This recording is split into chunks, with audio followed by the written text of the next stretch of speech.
Dans ce tuto, on va voir comment utiliser les captures d'écran. Alors la plus répandue, c'est la capture complète de l'écran. Pour cela, on va appuyer sur la touche Commande, majuscule et 3. Sur le bureau, on va voir un fichier qui va apparaître, c'est la capture d'écran qui est au format PNG et quand on l'ouvre, on a la totalité du bureau.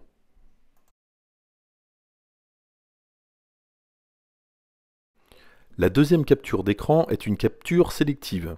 Pour cela, c'est quasiment pareil, on appuie sur Commande majuscule et 4 cette fois-ci.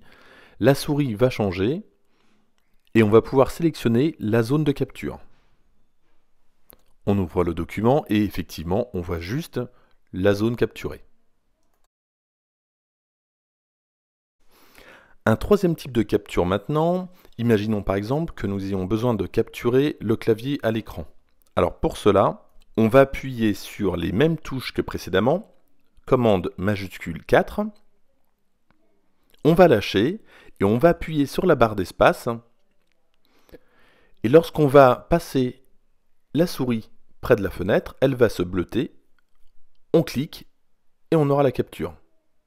Voilà, donc là vous avez une capture parfaite. Un autre type de capture d'écran maintenant, en maintenant la touche CTRL, donc c'est CTRL en bas à gauche du clavier, et là ça va permettre, avec le même raccourci clavier, par exemple commande majuscule 3, donc une capture d'écran complète, de ne pas faire une capture d'écran sur le bureau, mais de l'envoyer directement dans le presse-papier. Donc cette fonction peut être pratique par exemple si vous avez besoin de coller par exemple une capture d'écran dans un document, ça peut être TextEdit, ça peut être pratique sans que vous ayez à avoir un fichier sur votre écran.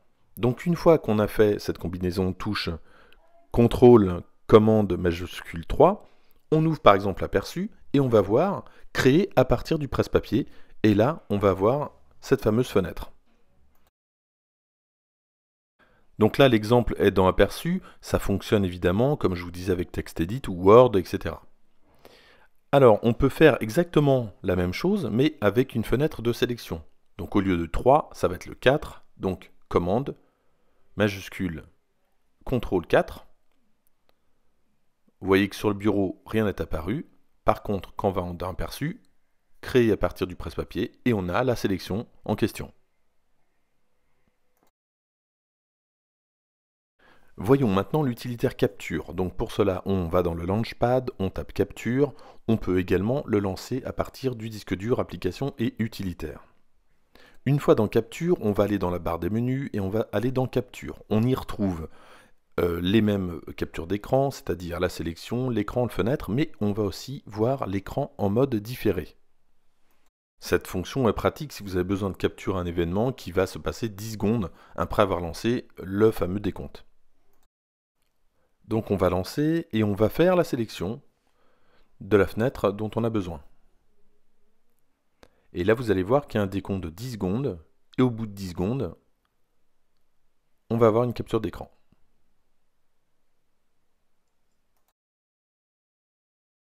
Toujours dans l'utilitaire capture, mais cette fois-ci dans Préférences, on va avoir la possibilité de changer la forme du curseur.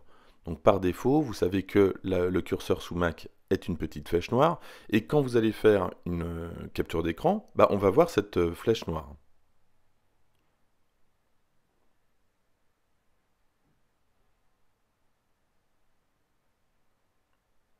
Donc je fais la sélection, et vous allez voir, effectivement, on a cette flèche noire. Si pour une raison ou une autre, vous avez besoin que la flèche soit un petit peu arrondie, on va sélectionner la flèche arrondie dans les préférences. Je vais faire une capture d'écran.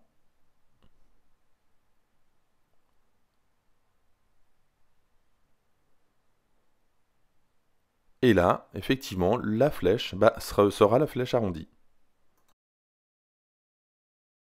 Grâce au terminal, on va pouvoir modifier certains paramètres des captures d'écran et on va commencer par modifier le format. Donc quand on fait une capture d'écran, par défaut, on est en PNG. Donc là, on constate que le format, c'est le PNG, mais on va pouvoir modifier ce format par défaut. On va pouvoir prendre du JPEG, du PDF, etc. Je vous mettrai dans la description les formats utilisés ainsi que la commande terminal. Je vais coller la commande dans le terminal que j'ai au préalablement copié et je vais rajouter JPG pour que mes captures d'écran soient au format JPEG. Maintenant, on va faire une nouvelle capture d'écran, donc commande majuscule 3.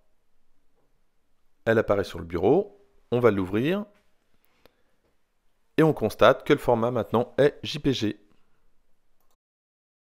On peut également modifier l'emplacement des captures d'écran. Alors, on va faire une capture d'écran, par défaut c'est sur le bureau, et on va créer un dossier qu'on va appeler capture. Ensuite, on va aller dans le terminal. On va coller la commande que j'ai déjà enregistrée. Je vous la mettrai dans la description également. On confirme avec cette fonction que je vous mettrai également dans la description.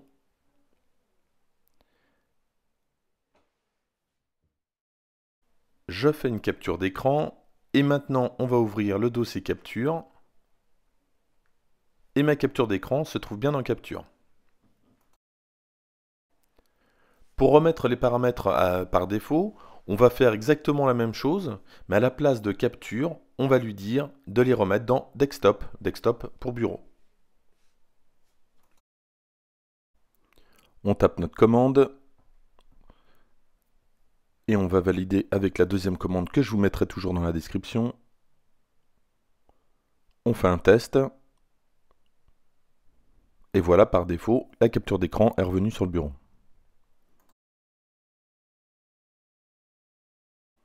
Toujours avec le terminal, on va voir comment changer le préfixe de votre capture d'écran. Le nom de votre capture d'écran est par défaut capture d'écran ainsi que la date. Je copie la commande que je vais vous mettre dans la description et je la colle dans le terminal. Ensuite, après name, je mets un espace, j'ouvre les guillemets et je vais rajouter le nom que je veux. Donc je vais mettre capture de Juju, je ferme les guillemets, je valide, je copie la commande pour exécuter la fonction. Et maintenant, voilà, ma capture s'appelle capture de Juju. Donc l'intérêt de faire ça, c'est éventuellement si vous avez plusieurs ordinateurs et que vous voulez associer chaque capture à un ordinateur. Voilà pour le tuto, merci de l'avoir suivi.